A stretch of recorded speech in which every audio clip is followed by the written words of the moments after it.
Creía que su imperio multimillonario era un escudo. Creía que el color de su piel y el corte de su traje lo convertían en un dios en el tribunal. Sterling Vance, el magnate inmobiliario que arrasó barrios enteros, se sentó en el estrado de los testigos y se rió, literalmente, en la cara del abogado que lo interrogaba. ¿Por qué? Porque el abogado era negro y Vance creía que estaba viendo a un sirviente, no a un tiburón. Lo llamó inculto. Se burló de su demanda. Creyó haber ganado incluso antes de que empezara el juicio. Pero no sabía que el abogado Marcus Thorne tenía un arma secreta escondida en una simple carpeta manila que no solo ganaría el caso, sino que enviaría a Vance a prisión por 20 años. Esta es la historia de cómo la arrogancia se topó con la brutal realidad definitiva.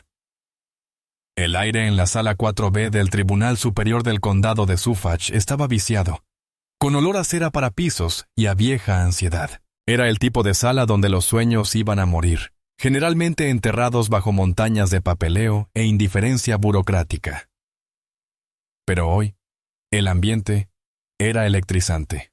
Era el tipo de tensión que erizaba la piel. La calma antes de un huracán arranca el techo de una casa. Marcus Thorne se ajustó los gemelos.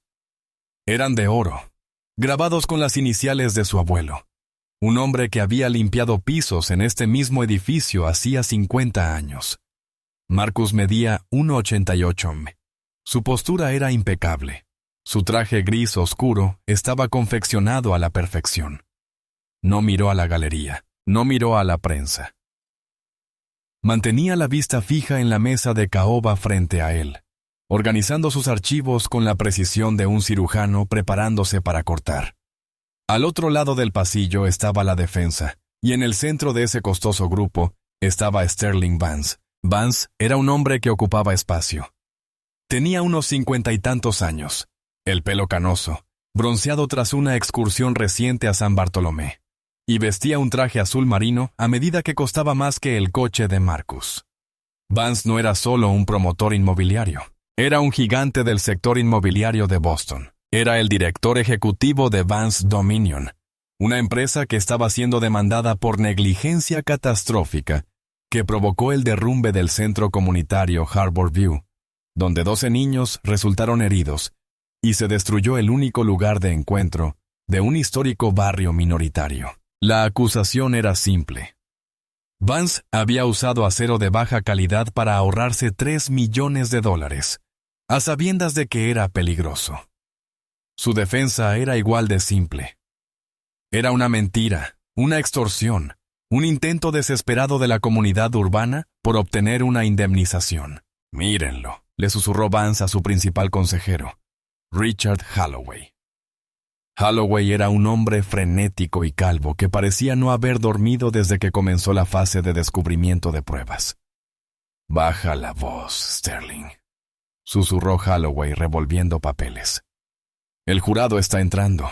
Vance no bajó la voz. Se recostó, apoyando el brazo sobre la silla y mirando fijamente a Marcus Thorne. «Solo digo, Richard, que es una situación de diversidad superior. Mira los zapatos. Raspados. Probablemente los compró en un outlet. ¿De verdad crees que ese es el hombre que va a derribar mi imperio? Es insultante que tenga que estar aquí». Marcus lo oyó. Ni se inmutó. No se giró. Simplemente abrió su libreta y anotó la hora. 9:03. El acusado demuestra falta de control de impulsos. La alcaide, una mujer severa llamada agente Higgins, gritó: «¡Todos de pie! La honorable jueza Ellen Apprentice preside». La jueza Apprentice irrumpió. Era una jurista sensata, conocida como la Dama de Hierro de Suffolk. No toleraba la teatralidad, lo cual era una lástima para Sterling Vance, quien trataba la vida como su escenario personal. «Tome asiento», dijo la aprendiz mientras se arreglaba la túnica. «Seguimos con el caso de la demandante. Señor Thorne, llame a su próximo testigo». Marcus se puso de pie. Su voz era de barítono profundo, suave como el whisky añejo, pero afilada como una navaja. «Su señoría, el demandante llama al señor Sterling Vance al estrado como testigo hostil». Un murmullo recorrió la sala. Llamar al acusado tan temprano fue agresivo. Vance sonrió con suficiencia, abotonándose la chaqueta. Se levantó lentamente, tomándose su tiempo, afirmando su dominio sobre el cronograma del tribunal. Al pasar junto a la mesa del demandante, se detuvo una fracción de segundo cerca de Marcus. «Intenta no tartamudear, muchacho», susurró Vance. Era un silencio. Pero en la burbuja acústica de la sala, le dio a Marcus como una bofetada. Marcus se quedó paralizado por una milésima de segundo, con la mirada fija en la espalda de Vance, que se alejaba. El epíteto racial flotaba en el aire, invisible, pero tóxico. Marcus respiró hondo. «¿Qué cabe?», pensó Marcus. «No me está dando una pala. Está alquilando una excavadora». Vance subió al estrado. Puso la mano sobre la Biblia, juró decir la verdad y se sentó, cruzando las piernas. Miró al jurado y sonrió, con una sonrisa encantadora, practicada y depredadora. «Señor Vance», empezó Marcus, caminando hacia el centro de la sala. «Usted es el director ejecutivo de Vance Dominion, ¿verdad? Yo soy el fundador y director ejecutivo». «Sí», dijo Vance, desde su panel de control. «Aunque tengo una junta directiva, soy la visión». «¿La visión?», repitió Marcus, saboreando la palabra. ¿Y fue su visión eludir la normativa de seguridad 14B sobre la resistencia a la tracción de las vigas de acero en el proyecto Harborview? Holloway se levantó de un salto. Objeción. El aprendiz de juez argumentativo y sostenido dijo, «Parafraseé al señor Thorne». Marcus asintió cortésmente. «Señor Vance, ¿firmó usted las órdenes de compra del acero usado en el centro comunitario?» Vance rió entre dientes. De verdad rió. «Señor Thorne, es así. Dirijo un conglomerado internacional multimillonario.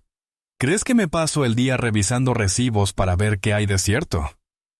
Tengo gente para eso, normalmente gente de tu entorno. Se encargan de los detalles del trabajo manual». La sala quedó en silencio. El tono racial apenas era un susurro. Era una sirena. «¿Mis orígenes?», preguntó Marcus en voz baja. «¿Podrías aclarar cuáles son?» «Señor Vance». Vance sonrió. «Un ser frío y muerto. Ya sabe, la gente que necesita trabajo, la clase trabajadora. Yo doy trabajo.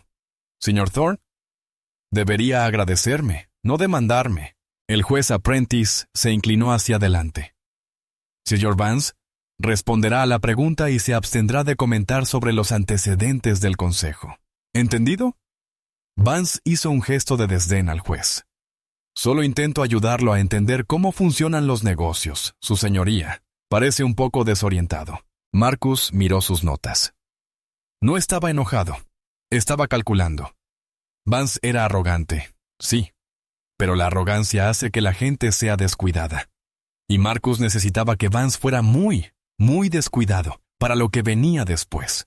«Hablemos de negocios, entonces», dijo Marcus, volviendo a su mesa y cogiendo una carpeta gruesa. «Hablemos de una reunión que tuvo lugar el 14 de noviembre de 2023 en el Hotel Four Seasons. Por primera vez, la sonrisa burlona del rostro de Vance se desvaneció. Solo por un segundo. Un destello de vacilación en el rabillo del ojo. «Tengo muchas reuniones», dijo Vance, recuperándose rápidamente. «No recuerdo todos los desayunos que he tenido». «No dije que fuera el desayuno», dijo Marcus, mirándolo fijamente a los ojos. «Y no dije que estuvieras comiendo». La tensión en la sala cambió. La galería, antes bulliciosa con susurros, se quedó en un silencio sepulcral. El jurado, que había estado mirando a Vance con una mezcla de asombro y escepticismo, se inclinó hacia adelante. Marcus Thorne caminó hacia el estrado de los testigos, sosteniendo la carpeta contra su pecho como un escudo. 14 de noviembre, repitió Marcus.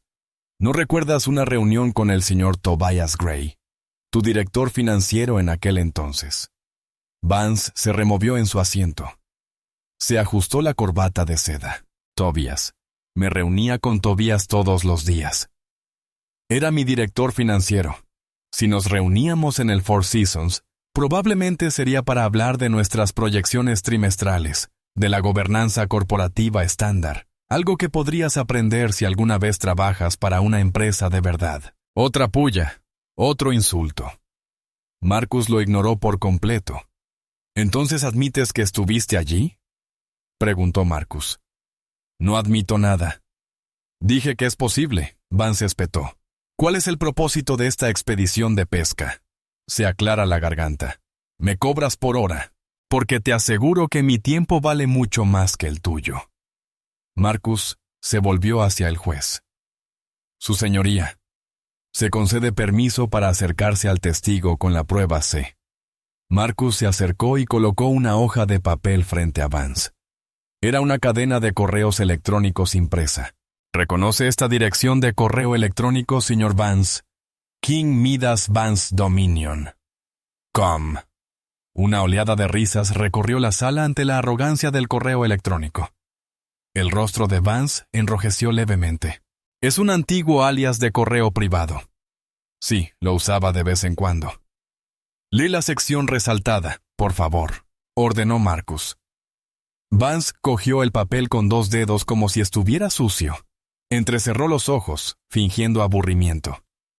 Decía: Tobias, reduce la grasa del acero con vista al puerto. Nadie mira los cimientos de un proyecto benéfico. Solo haz que se vea bonito por fuera. Vance dejó de leer. Levantó la vista, pálido, pero con los ojos encendidos de furia. «Esto es un invento», se aclara la garganta. ¿Lo es?, preguntó Marcus. «¿Cualquiera puede escribir un correo electrónico?», gritó Vance, con la voz resonando en los paneles de madera. «Esto es un truco digital. Yo nunca escribí eso. ¿Creen que porque encontraron una tontería pirateada, pueden culparme?» Se giró hacia el jurado, señalando a Marcus con un dedo tembloroso. «Esto es lo que hacen. Mienten. Hacen trampa porque no pueden competir. Este hombre es un fraude». La jueza Apprentice golpeó su mazo. «Bang, bang, señor Vance, se controlará». «No, juez». Vance se puso de pie en el estrado, dominando al secretario del tribunal. «No voy a dejar que este abogado de acción afirmativa manche mi buen nombre con documentos falsificados. Exijo la anulación del juicio. Exijo que se desestime este caso». Holloway, su abogado, se llevaba las manos a la cabeza. Sabía lo que Vance desconocía. Sabía que reaccionar así era como si se hubiera derramado sangre. Marcus permaneció inmóvil. Esperó a que Vance dejara de gritar. Esperó a que el eco se apagara. Esperó hasta que el único sonido fuera la respiración agitada del multimillonario en el estrado. «Señor Vance», dijo Marcus con una voz aterradoramente tranquila. «Usted afirma que este correo electrónico es falso». «Totalmente», espetó Vance, «y afirma que nunca dio una orden para reducir los costos del acero». «Nunca. Construyo monumentos, no trampas mortales». «Y afirmas no recordar la conversación específica con Tobias Gray del 14 de noviembre donde hablaron, y cito textualmente, de enterrar las pruebas bajo el hormigón». Vance se quedó paralizado. Abrió los ojos de par en par. «Yo», se aclara la garganta, «nunca dije eso». Marcus sonrió. No era una sonrisa feliz. Era la sonrisa de un cazador que acaba de oír el chasquido de la trampa. «Nunca dijo eso. Está bajo juramento, señor Vance. El perjurio es un delito grave. Se lo preguntaré una última vez. ¿Le dijo o no le dijo a Tobias Gray que ocultara las pruebas?» «No lo hice», rugió Vance. «Y no hay testigo que pueda decir lo contrario porque Tobias Gray está muerto. Murió en un accidente de esquí hace 6 meses. Así que adelante, abogado. Intente llamar a un fantasma al estrado». Vance se recostó, cruzándose de brazos, con una expresión de triunfo en el rostro. Creía haber ganado. Se aclara la garganta. Creía que la muerte de su director financiero era su red de contención. Creía que los muertos no podían hablar. Marcus se volvió hacia el alguacil, luego se volvió hacia el juez. «Su señoría», dijo Marcus con voz potente, El demandante no tiene más preguntas para el testigo sobre el correo electrónico. Vance soltó una carcajada. No veo nada. No tiene nada. Sin embargo, Marcus continuó, alzando la voz por encima de la risa de Vance. Nos gustaría presentar una nueva prueba, una que se ingresó en el registro judicial esta mañana, autenticada por la División de Ciberanálisis Forense del FBI. Marcus metió la mano en su maletín. No sacó ningún papel. Sacó una memoria USB. El señor Vance mencionó que Tobias Gray había muerto. Es cierto, pero el señor Vance parece haber olvidado que el señor Gray era un hombre paranoico. Un hombre que grababa todas las reuniones que tenía para protegerse de gente como el señor Vance. El rostro de Vance se puso rojo a gris en un instante. Su señoría, dijo Marcus, sosteniendo la unidad. Tenemos la grabación de audio de la reunión del 14 de noviembre. Y no solo audio. Tobias Gray llevaba un reloj inteligente con cámara. La sala estalló. El juez golpeó la garrote con furia. Holloway, el abogado defensor, se levantó y empezó a empacar su maletín, con cara de querer huir del país. «Ponlo», ordenó el juez Brentis, abriéndose paso entre el ruido. «Ponlo ya». Marcus conectó la unidad al sistema audiovisual del tribunal. Una gran pantalla descendió del techo. Vance la miró fijamente. Se agarró a la barandilla del estrado con tanta fuerza que se le pusieron los nudillos blancos. «No puedes. Esto es ilegal». «Silencio», ordenó el juez. La estática llenó los altavoces. Entonces, una imagen nítida cobró vida. Era un ángulo de cámara inestable que miraba hacia arriba desde una muñeca, pero el rostro al otro lado de la mesa era inconfundible. Era Sterling Vance. Estaba comiendo un croissant. Y entonces la voz que llevaba una hora burlándose de Marcus, llenó la sala. Video Vance. «Tobias, deja de quejarte, es un centro comunitario de barrio. ¿A quién le importa si el suelo se agrieta en 10 años? Necesito esos 3 millones para la expansión agresiva en Dubái.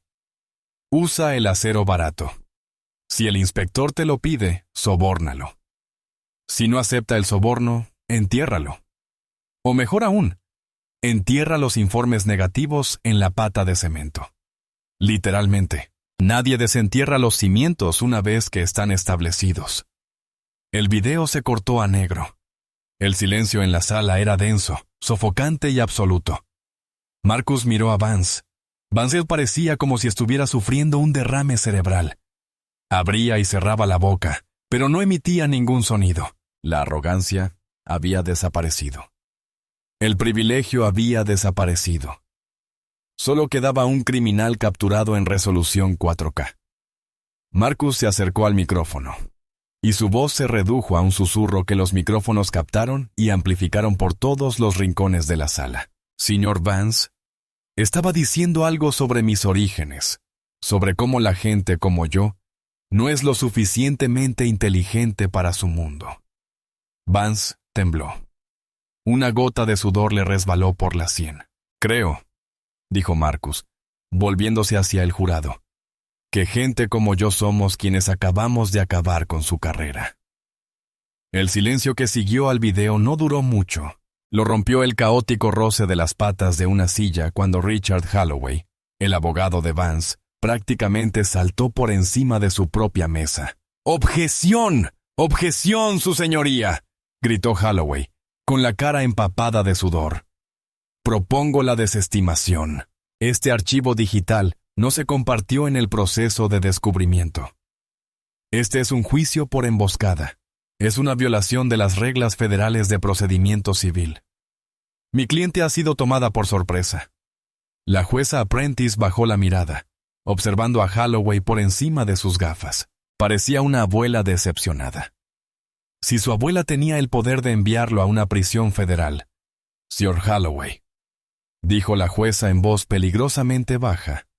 «El señor Thorne presentó una lista de pruebas complementarias a las 8:30 am de esta mañana. La firmé. La razón por la que llegó tarde es porque, según el expediente, su cliente, el señor Vance, había intentado previamente destruir el servidor donde se alojaban estas copias de seguridad. Volvió la mirada hacia Vance. ¿Es correcto, señor Vance? ¿Ordenó que se inundara accidentalmente la sala de servidores de su sede la semana pasada? Balbuceó Vance. Eso fue un problema de plomería. Una tubería reventó. Su sede. Una tubería reventó justo encima de los racks de servidores que contenían las grabaciones de archivo de sus reuniones privadas. Marcus Thorne intervino desde su mesa. No gritó. Simplemente lo dijo como si estuviera leyendo un informe meteorológico. Y, curiosamente, el generador de emergencia también falló. Por suerte para Justice, Tobias Gray no confiaba en su plomería. Mantenía una copia de seguridad en la nube en un servidor privado cifrado en Suiza.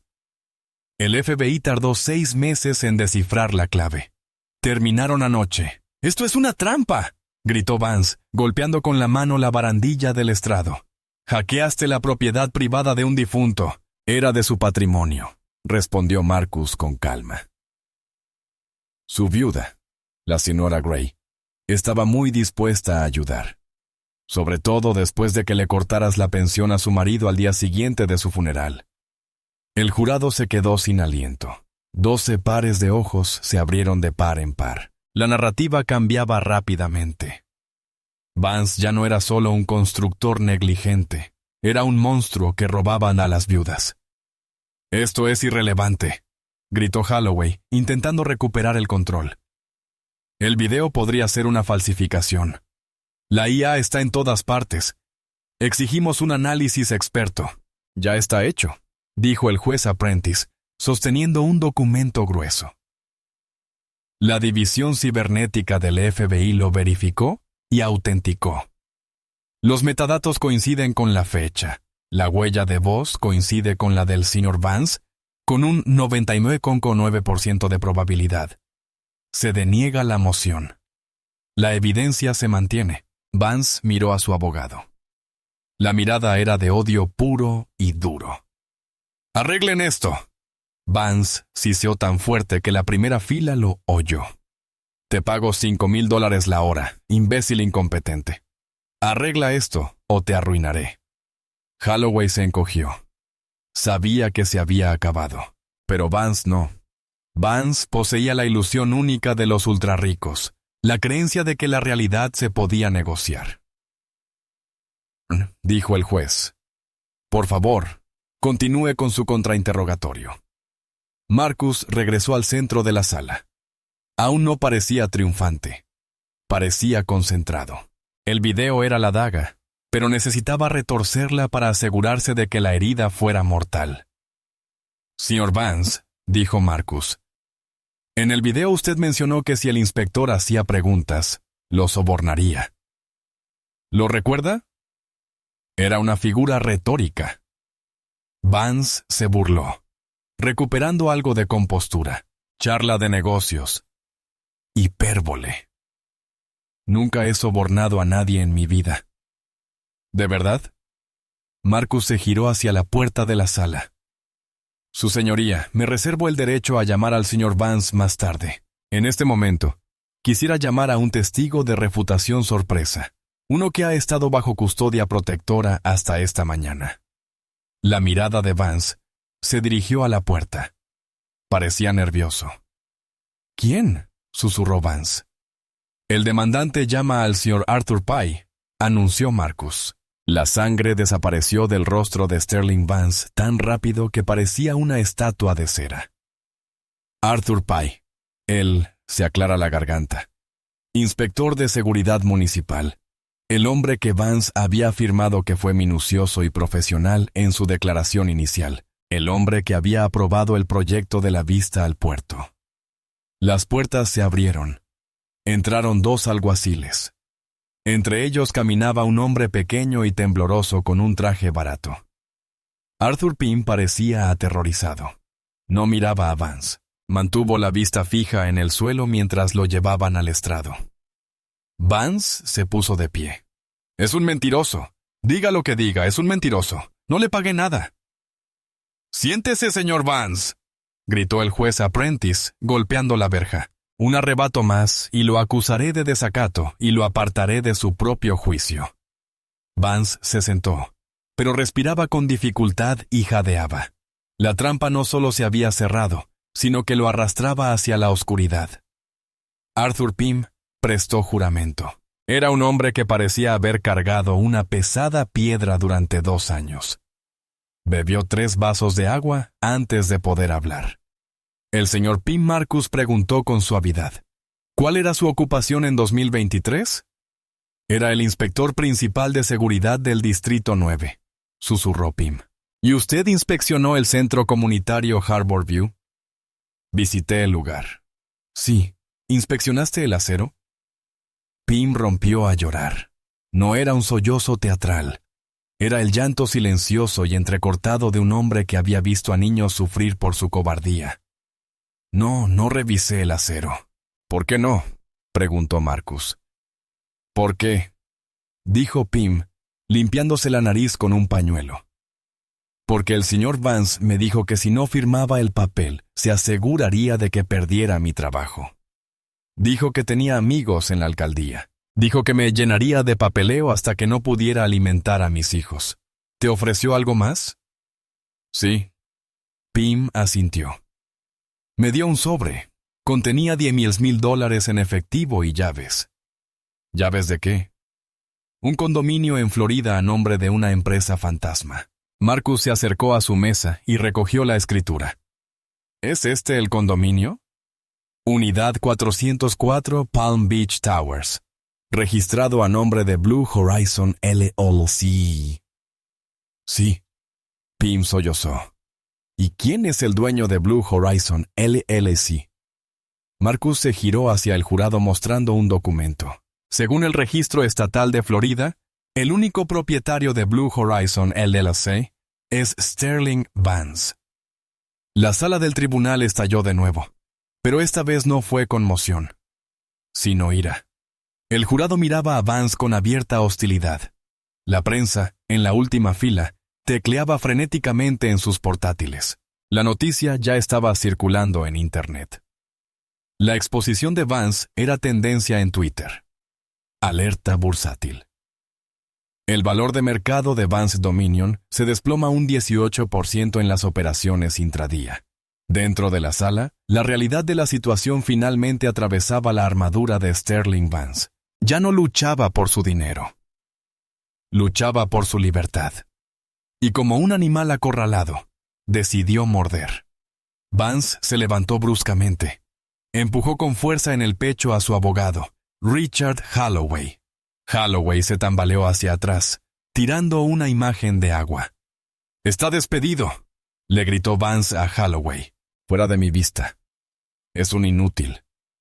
«Señor Vance», advirtió el juez Apprentice. «No». Vance se volvió hacia el juez. «Me represento a mí mismo de ahora en adelante. Soy un genio. Construí esta ciudad. No dejaré que estos campesinos me derroten.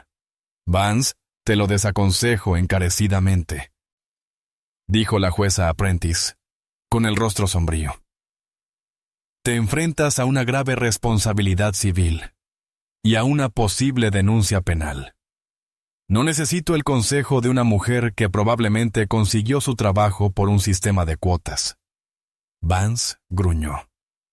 Toda la sala se quedó boquiabierta. La taquígrafa dejó de escribir. Se quedó boquiabierta. Marcus Thorne permaneció inmóvil. Observó cómo Vance se desmoronaba. Sabía algo que Vance desconocía. Nunca interrumpas a tu enemigo cuando comete un error. «Muy bien», dijo la jueza Apprentice con voz gélida. «Señor Holloway queda relevado. Señor Vance ahora se representa a sí mismo. Puede contrainterrogar al testigo, señor Pye». Vance se ajustó la chaqueta. Parecía trastornado, con la mirada desorbitada y el pelo ligeramente alborotado. Se acercó a Arthur Pye. «¡Gusano!», Vance le espetó al testigo. «Te llevaste el dinero, ¿verdad? Te llevaste el apartamento. Te alegraste de llevártelo. Eres tan culpable como yo». La sala se quedó paralizada. Marcus se levantó lentamente. «Protesto, su señoría. Acaba de admitir el acusado el crimen. Vance se dio la vuelta. Admití que pagué por un servicio. Así funciona el mundo. Yo pago, la gente hace la vista gorda. No es un delito. Es capitalismo. Son demasiado estúpidos para entender la cadena alimentaria. Se estaba desmoronando. La máscara del multimillonario sofisticado se había desvanecido, revelando el horrible derecho que se escondía debajo. Señor Vance, dijo Marcus, acabas de admitir públicamente el soborno.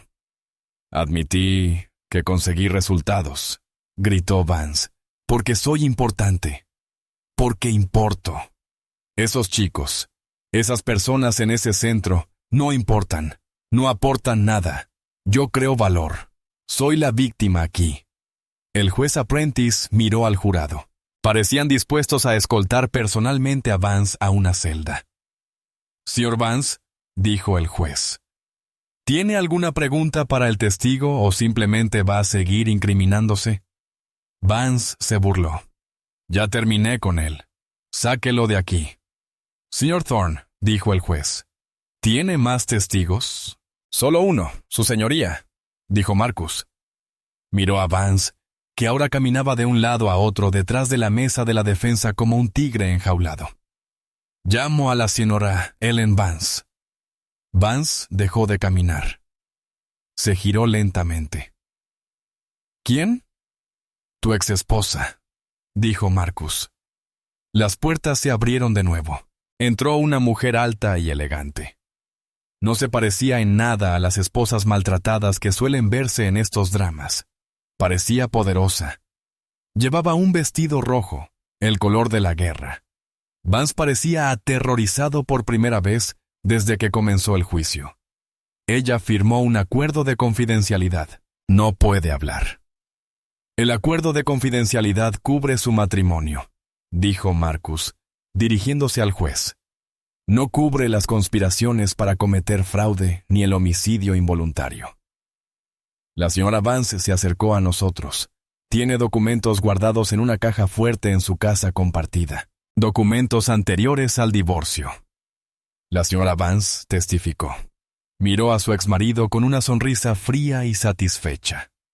Señora Vance, empezó Marcus, ¿alguna vez oyó a su marido hablar del proyecto Harbor View?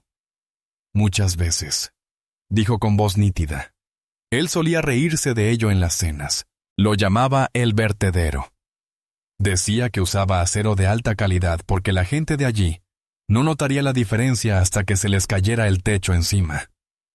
¿Mencionó alguna vez la razón específica por la que se centró en ese barrio? Sí, dijo ella. Miró directamente al jurado. Dijo que quería que el edificio fracasara. Quería que lo expropiaran. ¿Por qué?, preguntó Marcus. ¿Por qué?, dijo. Si el centro comunitario se derrumbaba y lo expropiaban, el valor del terreno se desplomaría, y él ya tenía los contratos redactados para comprar el terreno por una miseria, demoler las ruinas y construir condominios de lujo. No fue solo negligencia, señor Thorne. Fue un plan de demolición con niños dentro. El horror en la habitación era palpable. Ya no era solo codicia, era maldad calculada.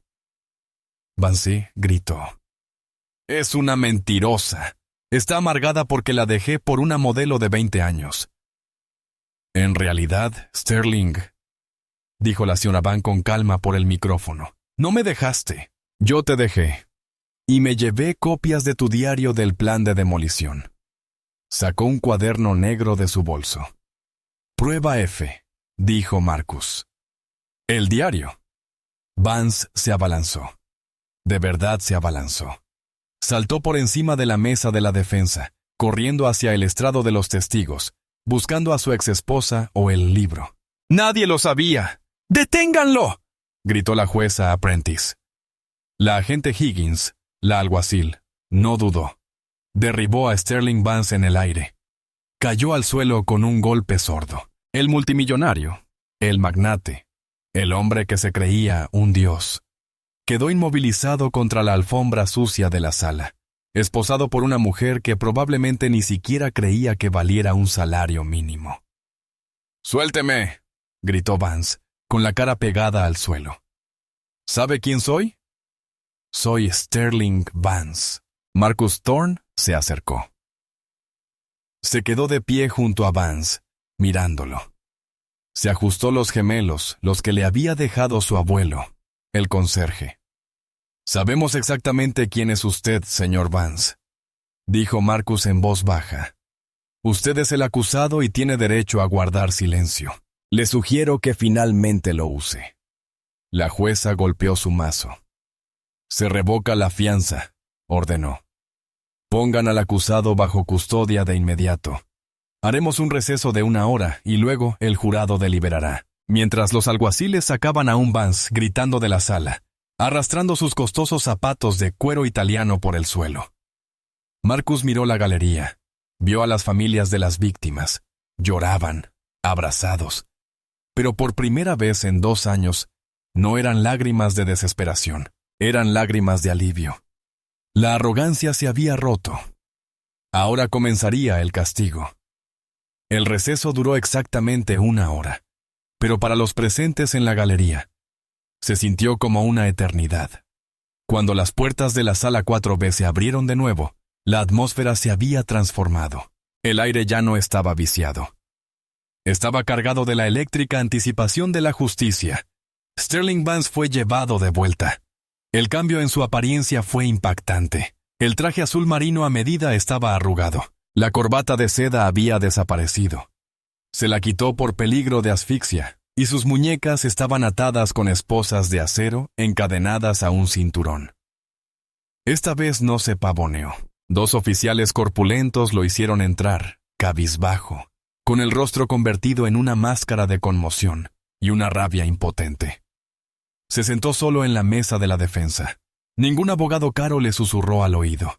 Ningún asistente le ofreció agua. Era solo un hombre sentado en una silla, enfrentando las consecuencias de su propia arrogancia. El juez Apprentice entró. No golpeó el mazo. No hacía falta. El silencio era absoluto. ¿Ha llegado el jurado a un veredicto?, preguntó. El presidente del jurado, un maestro de mediana edad de Dorchester, un hombre del que Vance probablemente se habría burlado por considerarlo insignificante, se puso de pie. Sostuvo el papel con mano firme. Su señoría ha hecho público el veredicto. El capataz miró directamente a Sterling Vance. En el caso del pueblo contra Sterling Vance, por negligencia grave con resultado de lesiones, declaramos al acusado culpable. Vance se estremeció. Por fraude y conspiración para cometer fraude. Culpable por manipulación de testigos. Culpable. Por soborno a funcionario público. Culpable. Y el capataz hizo una pausa, respirando hondo ante la acusación de homicidio involuntario, en relación con la futura intención de poner en peligro la vida. Culpable. Un sollozo estalló en la galería. La madre de uno de los niños heridos, Marcus Thorne, extendió la mano y le apretó la suya, sin apartar la mirada de Vance. Vance miró fijamente la mesa. Estaba temblando. Se aclara la garganta. Murmuró algo demasiado bajo para oírlo. «Señor Vance», dijo la jueza Apprentice. Su voz no era fuerte, pero pesaba como una montaña. «Puede presentarse para la sentencia». Vance se puso de pie con dificultad. Las cadenas tintinearon con fuerza en la silenciosa sala. Miró al juez con los ojos enrojecidos. «Puedo pagar una multa. Puedo pagar cualquier multa que me pongan. Tengo millones. Puedo construir un nuevo centro mejor que el anterior». La jueza Apprentice se quitó las gafas. Lo miró con una mezcla de lástima y asco. «Señor Vance, todavía no lo entiende, ¿verdad? ¿Verdad? Cree que su dinero es una varita mágica que puede curar las grietas de su alma». Se sentó en esta sala y se burló de las mismas leyes que protegen a la sociedad. Se burló del señor Thorne por el color de su piel y su origen. Se burló de este tribunal. Se burló de las víctimas. Ella se inclinó hacia adelante. Dijo que el señor Thorne era inculto. Sin embargo, él lo superó en todo momento. Dijo que las víctimas eran irrelevantes. Sin embargo, fueron ellas quienes lo hicieron caer. Creyó ser un león entre ovejas, señor Vance, pero olvidó que las ovejas tienen pastores y la ley es el pastor. El juez abrió el expediente de la sentencia, como se representó a sí mismo y no mostró ningún remordimiento. De hecho, demostró mala fe activa. Descarto las directrices de la declaración de culpabilidad. Lo condeno a la pena máxima permitida por las leyes estatales y federales. A Vance le fallaron las rodillas. Los alguaciles lo sujetaron. Por los cargos de fraude y soborno, la jueza leyó 10 años. Por negligencia grave y puesta en peligro, continuó 15 años. Estas sentencias se cumplirán consecutivamente, no simultáneamente, declaró. Eso suma un total de 25 años en la institución correccional de Massachusetts, en Cedar Junction. Podrás optar a la libertad condicional dentro de 20 años, momento en el que tendrás 75 años. ¿25? Vance jadeó. No puedo. Soy director ejecutivo. Ya no, dijo el juez Apprentice. Además, ordeno la incautación inmediata de todos los bienes de Vance Dominion y de tu patrimonio personal para pagar la restitución a las víctimas y la indemnización punitiva fijada en $150 millones. Hoy abandona esta sala no como multimillonario, señor Vance, sino como un pordiosero. Golpeó el mazo una última vez. Sonó como un disparo. ¡Llévenselo! No. Esto es un error. Soy Sterling Vance. Sus gritos resonaron en las paredes mientras los alguaciles lo sacaban a rastras. Pateaba y se retorcía. Un hombre enfurecido al que nunca le habían dicho que no en su vida. Pero las puertas se cerraron de golpe, acallando su voz. El silencio que siguió fue hermoso. Era el sonido del equilibrio restablecido. El eco del gable pareció flotar en el aire de la sala 4B, mucho después de que el sonido se hubiera desvanecido físicamente. Fue un sonido final y denso. El sonido de una puerta de acero cerrándose de golpe tras una vida de privilegios sin control. Durante 10 segundos, nadie se movió. El polvo que danzaba en los rayos de luz de los altos ventanales pareció congelarse. La galería, repleta de familiares de las víctimas de la vista del puerto, permaneció paralizada. Llevaban 2 años oyendo que no era nada. Los peritos de seguros, los funcionarios municipales y el costoso equipo legal de Sterling Vance les habían dicho que su dolor era exagerado, que su pérdida era un error estadístico. Ahora, la máxima autoridad del Estado acababa de validar su existencia. Entonces, la presa se rompió. Comenzó con un sollozo, no un llanto ahogado y educado, sino una descarga gutural de angustia y alivio de la señora Clara Reynolds, la abuela del niño más pequeño herido en el derrumbe. Ese solo sonido rompió el hechizo. La galería estalló, no en vítores, sino en el ruido desordenado y hermoso de la reivindicación. La gente se abrazó. Desconocidos se agarraron las manos. Las lágrimas corrieron a raudales, lavando la suciedad de 2 años de manipulación legal. Pero en la mesa de la defensa no hubo movimiento. Sterling Vance permaneció sentado como una gárgola de piedra derribada de una catedral. Su rostro, habitualmente sonrojado por el color rojizo del whisky caro y el sol caribeño, tenía el color de la ceniza vieja. Bajó la mirada hacia sus manos. Temblaban con tanta violencia que las pesadas esposas de acero repiqueteaban contra la mesa de caoba, un ritmo metálico y frenético de miedo. «Señor Vance», dijo el alguacil principal, dando un paso al frente. Era un hombre enorme, con la cabeza rapada y cero paciencia para las rabietas de los de cuello blanco. «Ponte de pie», con las manos en la espalda. Vance no se movió. No podía. Su cerebro estaba fallando, atrapado en un círculo vicioso de negación. «Esto no me pasa a mí», pensó. «Soy Sterling Vance. Soy el dueño del edificio en el que estamos». Cené con el gobernador el mes pasado. Esto es una simulación, una pesadilla. Dije, «¡Levántate!».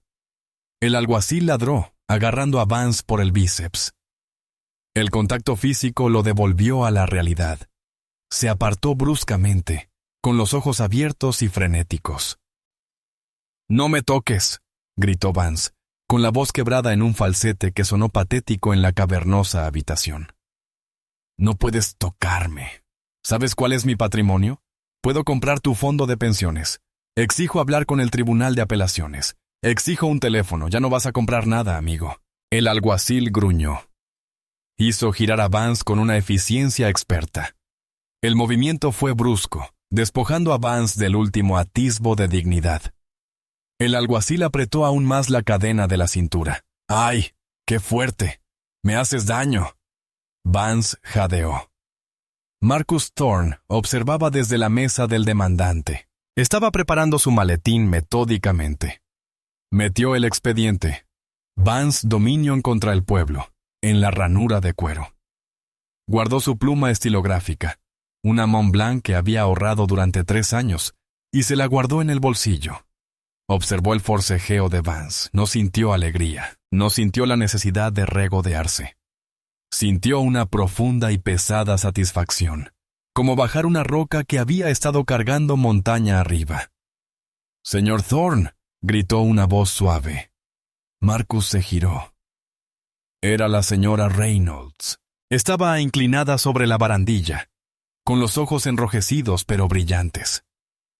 Extendió la mano, con los dedos callosos tras 40 años de trabajo como costurera. «Lo lograste», susurró. «Nos miró como si fuéramos cucarachas. Tú hiciste que nos viera». Marcus le tomó la mano. Era cálida y fuerte. «No tuvo elección, señora Reynolds. La verdad es una luz brillante. Al final, ciega a todos. Se aclara la garganta». «Te llamó. Te dijo cosas terribles», dijo ella, negando con la cabeza. «Lo oí». Marcus sonrió. Una sonrisa genuina y cansada. «Me llamó lo que temía que yo fuera. Me llamó inculto porque sabía que era más listo. Me llamó chico porque le tenía miedo a un hombre». Al otro lado de la sala, los alguaciles arrastraban furgonetas hacia la salida lateral, la puerta que conducía a las celdas, los túneles bajo el juzgado que olían a hormigón húmedo y desesperación. Vance clavó los talones en la alfombra. Sus caros mocasines italianos, que costaban $1 o $200 el par, resbalaban inútilmente. «¡Marcus!», gritó Vance de repente, girando la cabeza hacia atrás para mirar al abogado. «Thor, escúchame. Podemos llegar a un acuerdo. Tengo cuentas en el extranjero. Cuentas que los federales desconocen. Puedo darte 10 millones. 20. Solo presenta una solicitud de anulación del juicio. Di que manipulaste la cinta. Hazlo». La desesperación en su voz era horrible. Era el sonido de un alma devorada por su propia corrupción. Marcus dejó de empacar. Caminó lentamente hacia el centro del pasillo. Se detuvo a 3 metros de donde se llevaban a Vance. Miró al multimillonario a los ojos. «Señor Vance», dijo Marcus, y su voz se proyectó con claridad al fondo de la sala sin necesidad de gritar. «Sigues pensando que todo está en venta. Por eso vas a donde vas. En Cedar Junction no hay más moneda que el tiempo. Y acabas de gastar todo el tuyo. ¡Te voy a arruinar!», gritó Vance, con la boca llena de saliva mientras los alguaciles lo empujaban por la puerta. «Te enterraré, Thorne. ¿Me oyes? Soy un dios en esta ciudad. Voy a ir». La pesada puerta de acero se cerró de golpe con un estruendo que vibró a través del suelo. El silencio regresó a la sala, pero esta vez fue apacible. El paseo. Marcus salió de la sala y recorrió el largo pasillo de mármol. Sus pasos resonaban rítmicamente. Clic-tac-clac. Clic-clac. Pasó junto a los retratos de antiguos jueces, todos hombres blancos mayores con rostros severos. Durante décadas, los hombres que se parecían a Marcus solo entraban en este edificio esposados o con trapeadores. Hoy, salía victorioso, tras haber matado a un dragón que la ciudad consideraba inmortal. Empujó las pesadas puertas de latón y salió a la escalinata del juzgado. El asalto fue inmediato.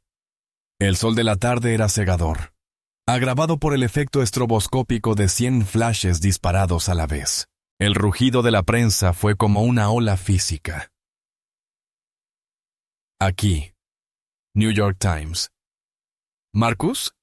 ¿Es cierto que el acuerdo supera los 100 millones? Señor Thorne, ¿de verdad intentó Vance sobornarlo en audiencia pública? Le pusieron micrófonos en la cara, esponjas de espuma negra con los logotipos de CNN, Fox, NBC y sus filiales locales. Marcus levantó la mano.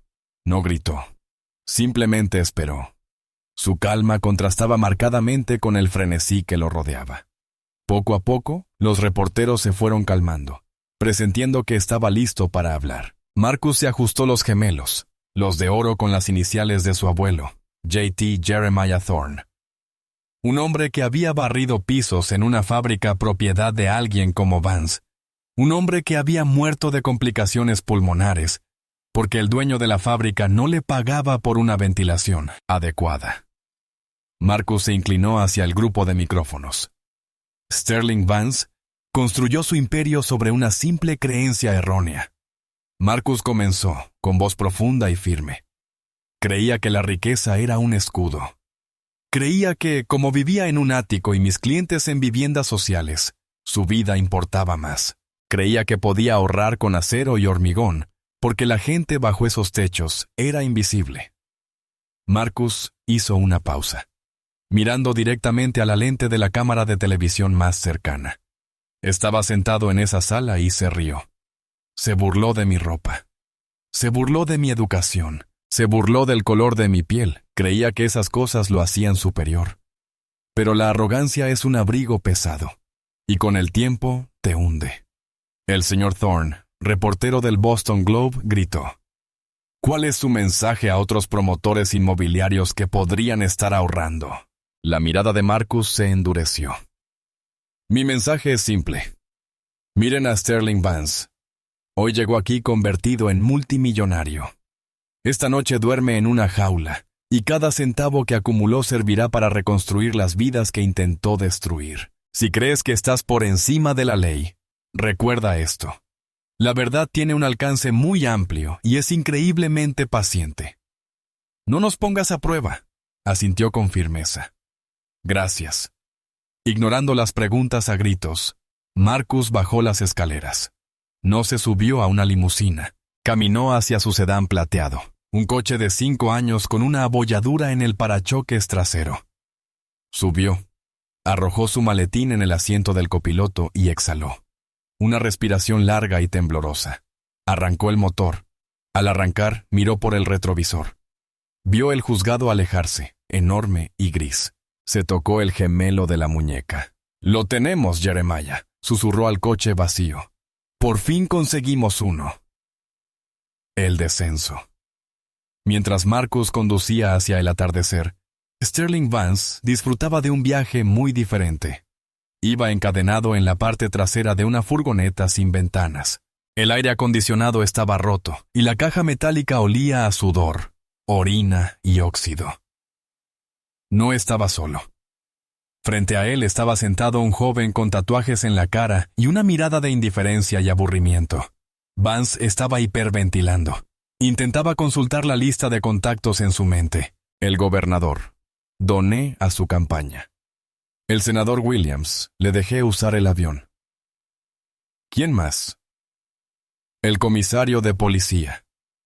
Jugamos al golf, pero en el fondo, la fría y reptiliana parte de su cerebro sabía la verdad. No respondieron. En su mundo, el fracaso era contagioso. Ahora era radiactivo.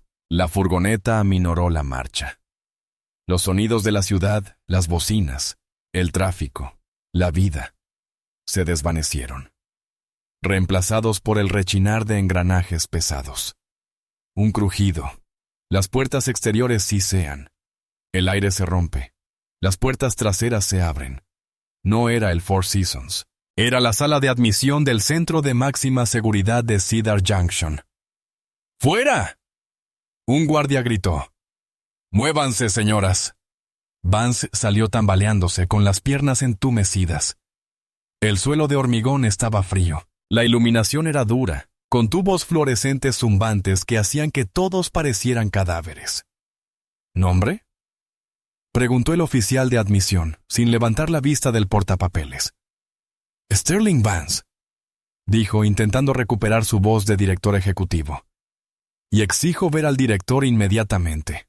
Ha habido un terrible error.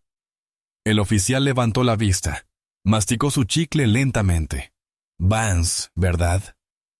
El constructor miró a Vance de arriba abajo, burlándose del traje a medida arruinado. Está en proceso. Desnúdese. Vance se quedó paralizado. Disculpe. Desnúdese. El oficial repitió aburrido. Quítate todo. Traje, camisa, calcetines, ropa interior. Tíralos a la basura. No lo haré. Vance tartamudeó, agarrándose las solapas. Este es un traje de $3,000. 2 guardias se acercaron. No discutieron. Lo agarraron. Lo que siguió fueron los 10 minutos más humillantes de la vida de Sterling Vance. Lo desnudaron, lo rociaron con un agente humectante que le quemó la piel, y lo obligaron a ducharse frente a desconocidos, con una pastilla de jabón que olía a químicos. Se fue el traje. Se fue el Rolex. Se fue la identidad. Le lanzaron un mono naranja. Era rígido, áspero y 3 tallas más grande. Recluso 840. El guardia ladró. Ese es tu nombre ahora. Memorízalo. Si llamo al 840 y no contestas, te vas al agujero. ¿Entendido? Vance asintió, con lágrimas corriendo por su rostro. No podía hablar. Lo llevaron por un largo pasillo. El ruido era ensordecedor. Gritos, golpes, el sonido metálico del acero contra el acero. Los olores eran abrumadores. Se detuvieron en el bloque de celdas D. El guardia abrió la puerta de una celda. Hogar, dulce hogar. Vance fue empujado adentro. La puerta se cerró. Clangdi. La cerradura se activó. La celda medía 1,80 metros por 2,40 metros. Tenía un inodoro metálico, un lavabo metálico y un colchón delgado sobre una losa de concreto. Vance se sentó en el colchón, miró la pared. Alguien había grabado «Dios nos ayude» en la pintura. Se miró las manos que habían firmado contratos multimillonarios, las manos que habían señalado a Marcus Thorne y reído. Ahora solo eran manos vacías e inútiles. Una bandeja de comida se deslizó por la ranura de la puerta. Un puré gris e inidentificable y un cartón de leche tibia. «No tengo hambre», susurró Vance al aire.